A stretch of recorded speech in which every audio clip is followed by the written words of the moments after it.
Hello and welcome to the Dinosaw for week 44, another 7 curious interesting things I saw last week. So as ever, let's crack on. First one is Boston Dynamics, and this is their Spot Dog, otherwise known as Killer Robot Dog, and it now has all the things you've probably been dreading or hoping for, who knows. It's got ChatGPT, it's got voice recognition, it's got voice synthesis. All that means it's kind of got a personality, and it's also got a bit of a task now, so it gives you a robot tour of the facility, aided by the little QR codes in the background. So you can ask it questions, you can ask it anything about its personality, as abstract as you particularly want, and it will do its best to fill in the gaps. You can walk off and do something else and it will follow you and all that sort of stuff. So a lot of research going on right now about making robots more personable and less evil, and this is obviously very interesting. So go and have a look at the video itself with the sound turned on. The description is down below. It's quite interesting.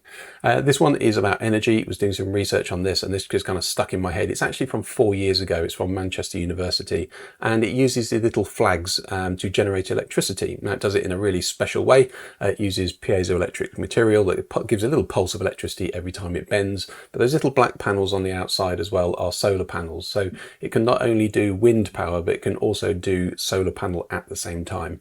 Only generates about 3 to 4 milliwatts, which isn't a huge amount, but if you are using this to power maybe an edge connector, maybe it's a sensor in the environment for pollution or whatever, then this will give you enough energy to probably charge up a capacitor and then power that edge device. So really, really interesting. It's what they call a fit and forget device. No moving parts, it just works. So really love that. Well done.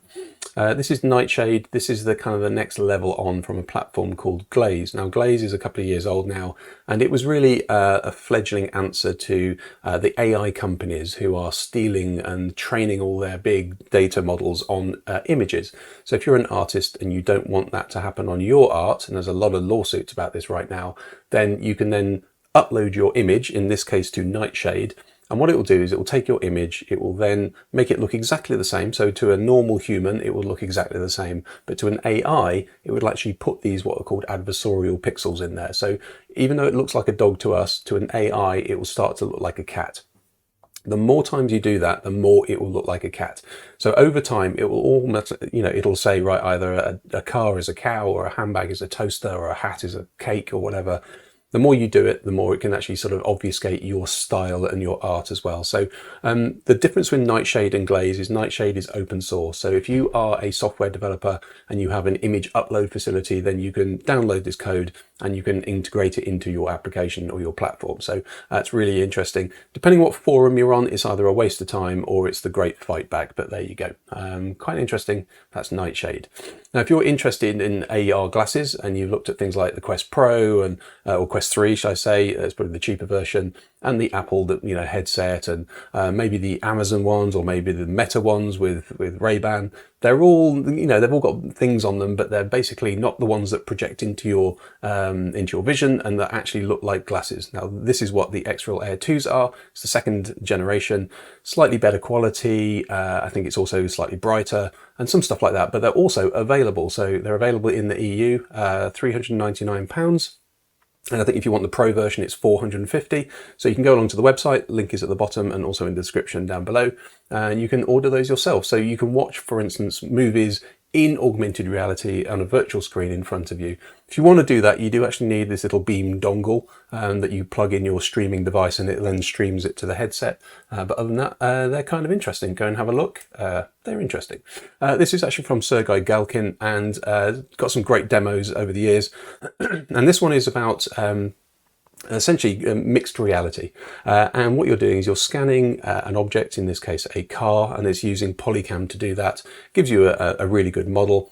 And now using your augmented reality glasses, you have now obviously scanned your environment, and you can now play with your object as maybe a remote control car in your environment. So it's really interesting. Is kind of, I've got this thing, I want this thing to almost be playful in my world using mixed reality. And this is, as smooth as you're going to get at the moment. So really, really nice demo. Some other demos worth watching as well, card games, battle games and things like that. So definitely have a look. Very interesting. This is the second thing actually from Manchester University in this week's Dinosaw, and it's about the world's largest quadcopter.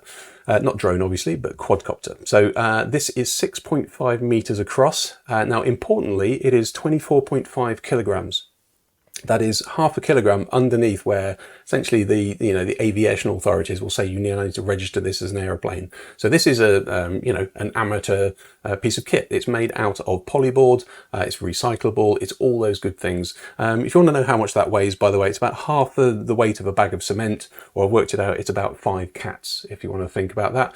Now, what would you use this for? Well, not only is it environmentally more sound because it's recyclable, it's made out essentially cardboard with foam on it, but also maybe it's going to be used as a mothership for refueling other drones and that sort of thing. There you go. Well done to the engineers at University of Manchester. Great little video about how they've solved all the problems.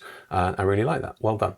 And finally, we have my favorite thing of the week. This is a video. So this is from Chirag Dudhat, and I hope I've said that right. Now there's 2 versions of the video. You've got the kind of the viral one that I saw. Then there's a longer version you can go and have a look at as well. And what it's doing is it's showing you a rendering essentially of pi using 2 levers, and how pi is an irrational number, i.e. it never quite is divisible. So even when you think it's going to join up, it never quite joins up. So there's some beautiful patterns, and this video is edited together with music absolutely beautifully. So yeah, maths can occasionally be dramatic and be theatrical, and this is a really good way of showing it as well. So I do recommend you have a look at the video, and then look in the description below his video for the longer version as well. I think the code is there also in Python, so if you want to run it yourself, you can.